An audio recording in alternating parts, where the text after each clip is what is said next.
നമസ്കാരം. പ്രവാസി മലയാളിയിലേക്ക് എല്ലാവർക്കും സ്വാഗതം.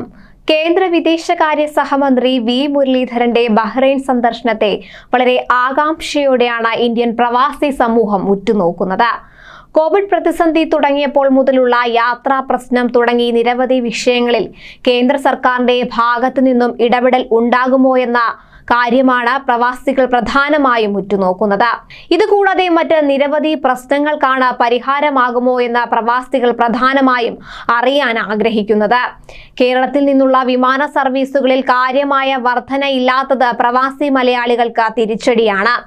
ഇക്കാര്യത്തിൽ നടപടി ഉണ്ടാകണമെന്ന് പ്രവാസികൾ ആവശ്യപ്പെടുന്നുണ്ട്.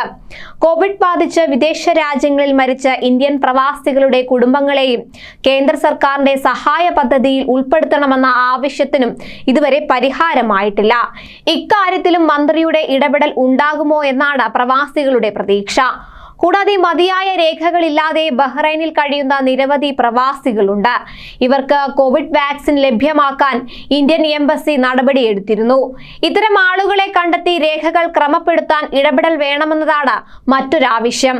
മാത്രമല്ല, ബഹ്റൈനിലെത്തി ദുരിതം നേരിടുന്ന ഹൗസ് മെയ്ഡുകൾക്ക് സഹായം എത്തിക്കാനുള്ള സംവിധാനം കാര്യക്ഷമമാക്കണമെന്ന ആവശ്യവും സാമൂഹിക പ്രവർത്തകർ ഉന്നയിക്കുന്നുണ്ട്.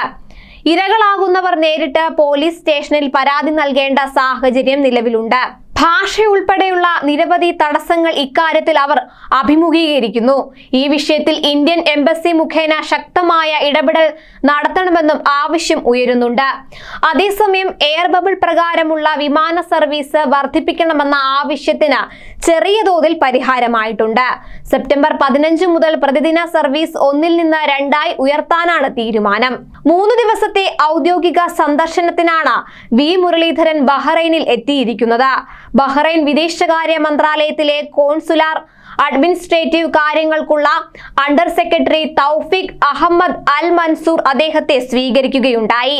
ഇരു രാജ്യങ്ങളും തമ്മിലുള്ള സഹകരണം മെച്ചപ്പെടുത്തുന്നതിന്റെ ഭാഗമായാണ് സന്ദർശനം.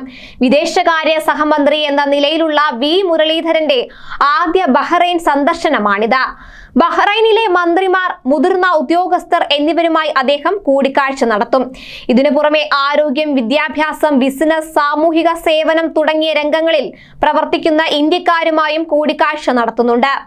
ബഹ്റൈനും ഇന്ത്യയും തമ്മിൽ ശക്തമായ രാഷ്ട്രീയ, സാമ്പത്തിക, സാംസ്കാരിക ബന്ധമാണ് നിലനിൽക്കുന്നത്. ഏതാനും വർഷങ്ങൾക്കിടെ ഈ സഹകരണം കൂടുതൽ മെച്ചപ്പെടുകയും ചെയ്തിട്ടുണ്ട്.